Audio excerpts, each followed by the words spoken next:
मोर ना दिलीप कुमार बेहरा सरपंच टेमरी ग्राम पंचायत। देखुन आज आमर सोढ़ा गाँव में गोटे घटना घटी जेनटा कि आम जानबार के पाइलु जे गोटे छुआ के झुरी मारबार आलरे गोटे पिला डाकी नहीं जाके मर्डर कर स्थिति एंता देखला जना लगुच से दुष्कर्म भी करा 4 ରୁ 5 वर्षिया गोटे झीटे आम जानबार के पाइलु जे खबर कागज टीवी रे आम जानूलु जे ई प्रकार घटना घटसी बोली किंतु अंचल रे गोटे शोकर छाया खेली जाइए गोटे छुआ गोटे के प्रकार निर्मम भाव हत्या करा अंचल लगी आउ समाज लगी गोटे माने गोटे बहुत दुखर कथा। इन्वेस्टिगेशन लगी मुई प्रथम सरपंच हिसाब से जो जानली घटनाटा मुई ही फोन करी पाइकमाल पुलिस के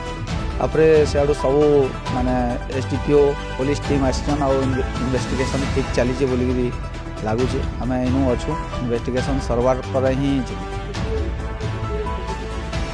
हाँ ताकू आम ग्रामवासी और समस्ते जिम्मा देचु पुलिस पाखे से स्वीकार भी करिचे इनू गाँव में जिते बेले बेसी लोग होइछन ताके पतरा उतरा करिछन से कहिছে जे मुई कामटा करिछे बोली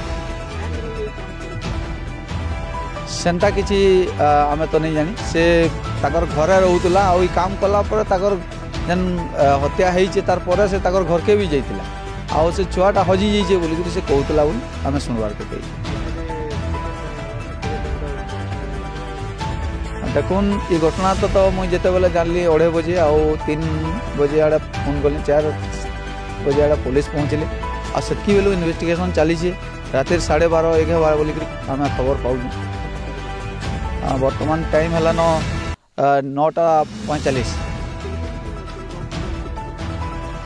डॉग स्क्वाड साइंटिफिक टीम आइसन बोलिक कहन आज्ञा मैंने